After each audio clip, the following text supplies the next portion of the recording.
अगर MDCAT biology में 81 में से 81 मार्क्स लेने हैं ना, तो तुम्हें एक सिंगल मिस्टेक है उससे बचना पड़ेगा। ये बात तो सुन रखी होगी, एमडीकेट बायोलॉजी का एक एक एमसीक्यू बुक से आता है, लेकिन फिर एक आम स्टूडेंट पता क्या मिस्टेक करता है, बुक की एक एक लाइन है उससे याद करने लग पड़ेगा। ये सबसे गलत तरीका है। बल्कि एमडीकेट बायोलॉजी को तैयार करने का एक 5 स्टेप का ना मुकम्मल मेथड है, जो कि हर एक टॉपर स्टूडेंट को पता होता है। आज के इस वीडियो में ना यही सिंगल बेस्ट मेथड और साथ में एमडीकेट बायोलॉजी में 81 मार्क्स लेने का एक 3 महीने का मुकम्मल प्लान होगा। वो क्या, आओ समझते हैं। अस्सलाम वालेकुम। तो फिर कैसे हैं आप सब लोग? मेरा नाम अब्दुल अहमद है। देखो, जो भी एमडीकेट को इम्प्रूव करते हैं ना, उसमें ज़्यादातर स्टूडेंट अपनी एफएससी को भी इम्प्रूव करते हैं। आपके लिए इस वीडियो को स्टार्ट करने से पहले ना एक मेन पॉइंट है वो क्लियर करना होगा, जो मैंने इससे पहले ना फिजिक्स के प्लान की वीडियो वहाँ भी क्लियर किया था कि जो आपकी एफएससी और एमडीकेट है, भले दोनों की बुक सेम होगी, लेकिन इन्हें तैयार करने की अप्रोच तरीका बिल्कुल मुख्तलिफ होता है।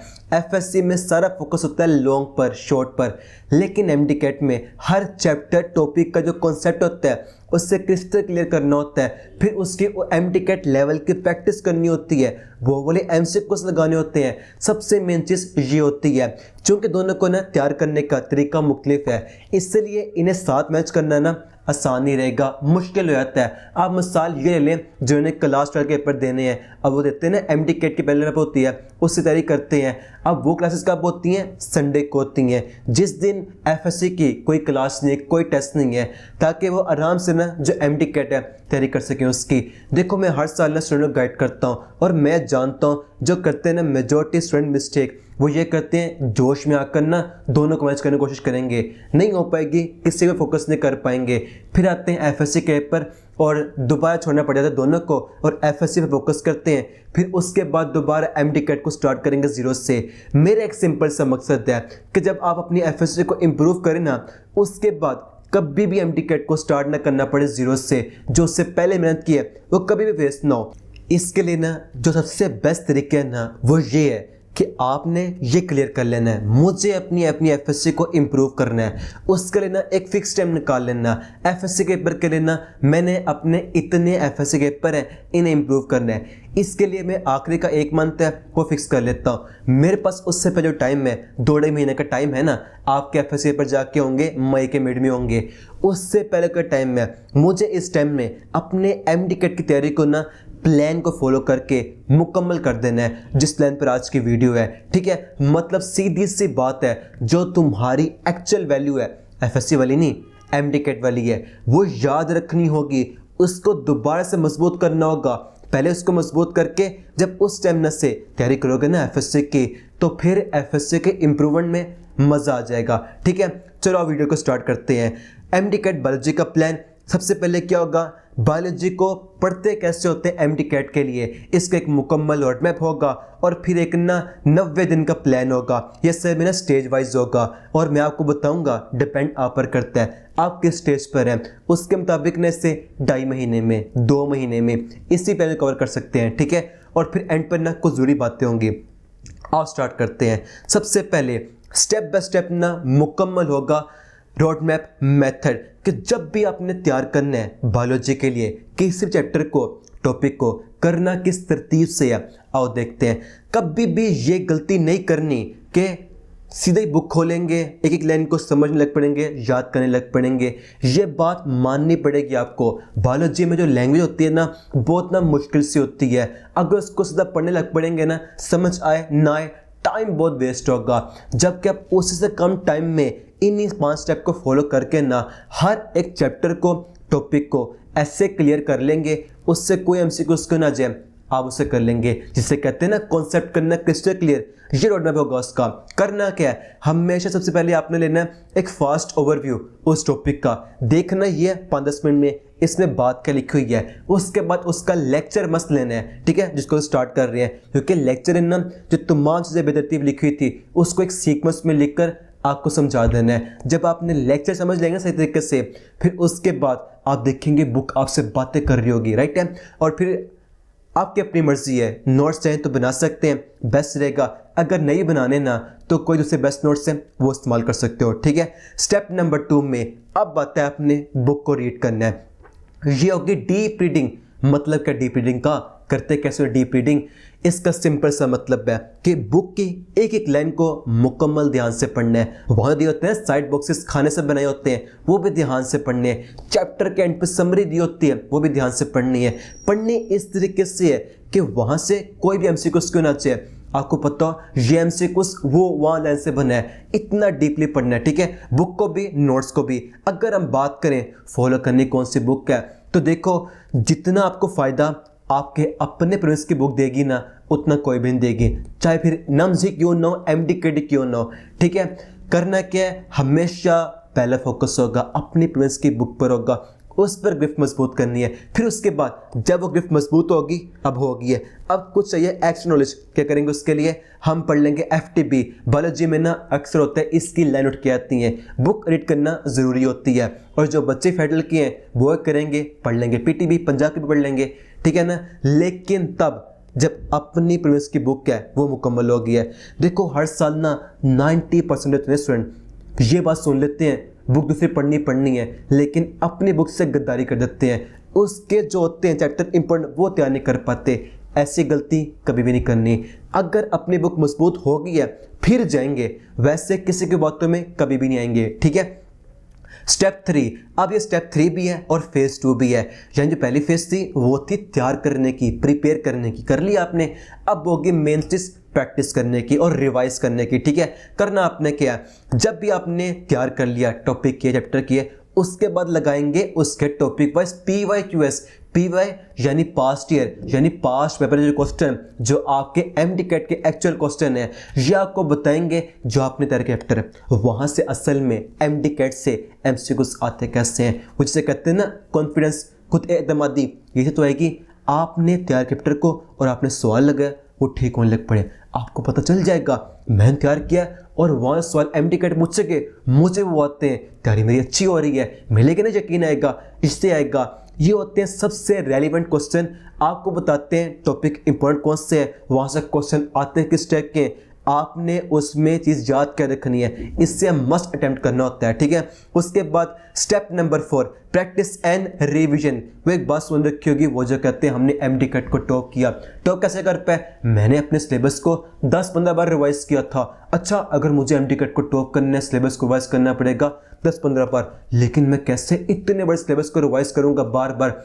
इसके लिए ना एक सिंपल तरीका है, आपको ना करनी पड़ेगी सिलेक्टेड रिवीजन। मतलब क्या इसका मतलब है जब भी करनी रिवीजन आपने लगाने प्रैक्टिस क्वेश्चन, उस क्वेश्चन में ना आपके ना बहुत से क्वेश्चन ठीक हो जाएंगे और बहुत से क्वेश्चन होंगे जो गलत भी होंगे। अब जब क्वेश्चन गलत हुए ना, आपने देखना है ये किन टॉपिक से थे, बस ये टॉपिक है, इन्हें आपने पढ़ना है, डीपली रीड करना है। जो सवाल आपके ठीक हो चुके हैं उन टॉपिक को आप फास्ट रीड कर लेंगे, काम तब भी चल जाएगा, ठीक है।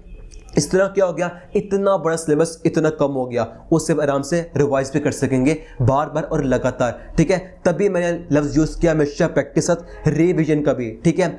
इसके लिए ना सबसे बेस्ट चीज़ है जिसको मैं ना हमेशा फोकस करता हूँ, मैं आपको ना हमेशा यही एक बात बार बार क्लियर करता हूँ कि आपने ना जो बनाना अपने एमडीकेट को टॉप करने का माइंडसेट, सारा फोकस होना चाहिए डेली टेस्ट पर। मतलब ये पॉइंट क्लियर करना होगा जिसके भी एमडीकेट में ना अच्छे नंबर हैं, वो ऐसा नहीं हुआ था कि उसने सिलेबस पढ़ लिया, बुक्स पढ़ ली और जाकर टेस्ट दिया और नंबर आ गए, बल्कि वो ना जो डेली टेस्ट थे उसमें नंबर इम्प्रूव कर करके उतने नंबर हुए हैं। स्टार्ट में उसके नंबर भी 100 के पास होंगे, ऐसा होता है। इसलिए ना जो आपके तमाम हैं फीचर्स रिसोर्सेस वो क्या होंगे, जो आपके लेक्चर हो गए, बुक हो गए, नोट्स हो गए, प्रैक्टिस क्वेश्चन हो गए, ये सारे होते हैं आपको तैयार करने के लिए डेल टेस्ट के लिए।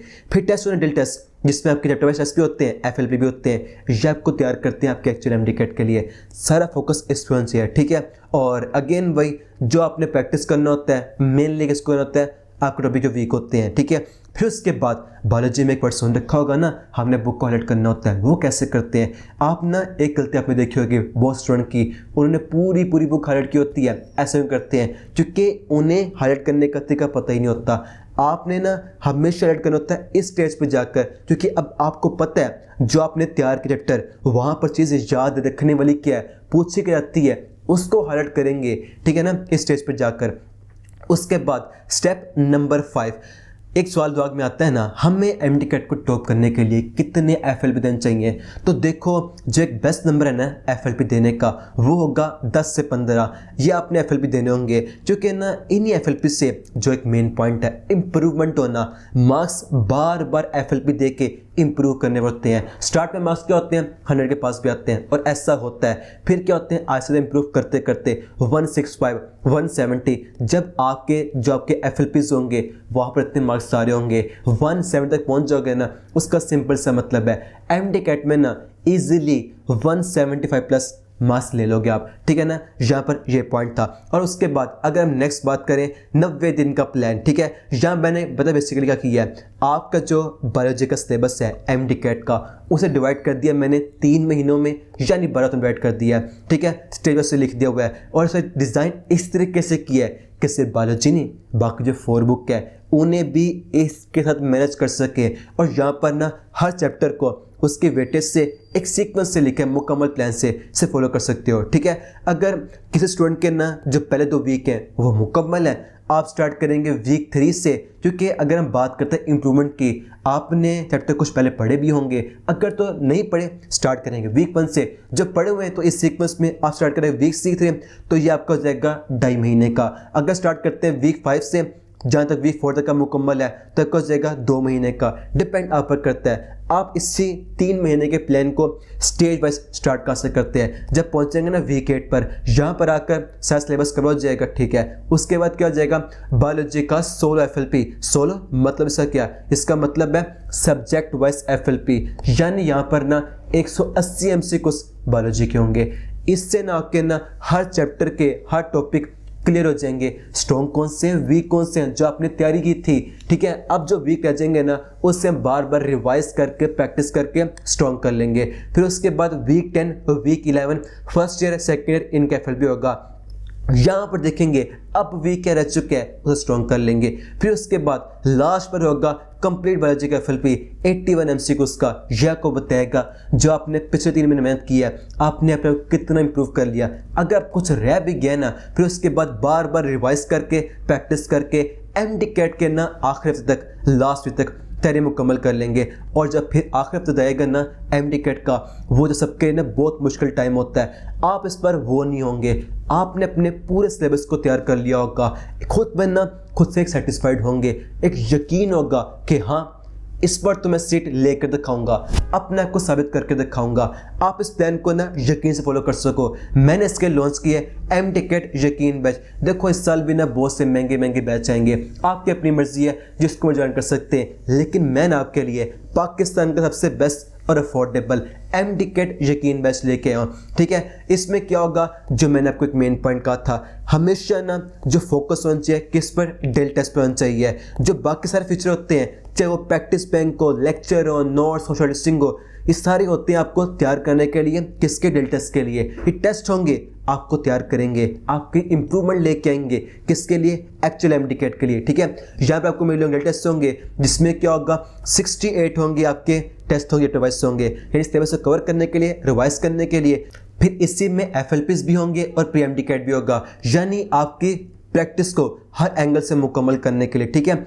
हमने डेल टेस्ट से पहले जब तैयार कर सिलेबस को सवाल लगाने होते हैं ना, जो मैंने आपको बात की थी, आपने क्वेश्चन प्रैक्टिस करनी होती है। मैंने यहाँ पर इसी सेम बैच में सेम फीस में ऐड कर दिया, आपका प्रैक्टिस बैंक ऐड कर दिया, जिसमें होंगे 19,000 MCQs। इसके 2 पार्ट्स होंगे, एक तो वो होगा ना X3 बैंक होगा जिसमें application, recall based, knowledge based हर टाइप के MCQs होंगे, वो जो आप कहते हैं ना MTCAT में MCQ आते हैं। और फिर साथ ही साथ जो मैंने एक पॉइंट कहा था, आपने लगाने होते हैं पास्ट पेपर क्वेश्चन, इसी सेम बैच में अलग से ऐड कर दिया है आपके लिए पास्ट पेपर का बैंक। ऑनलाइन भी होगा, ऑफलाइन भी होगा, ठीक है। सेम बैच में होगा लेक्चर, नोट्स, शॉर्ट लिस्टिंग, यानी आपको MTCAT में 170 प्लस 175 प्लस मार्क्स देने के लिए जिस भी फीचर की नीड होगी ना, ये उसके लिए ऑल इन वन होगा, राइट है। अगर हम बात करें इस बैच के फीस क्या है, तो देखो ये उतने सारे फीचर हैं, इस बैच की सिर्फ और सिर्फ फीस क्या 4,000 है, जिस पर अभी ना 35% का डिस्काउंट है। इससे फीस कम होकर हो जाएगी 24NN। बात की थी ना मैंने सबसे बेस्ट और सबसे अफोर्डेबल बैच, ठीक है।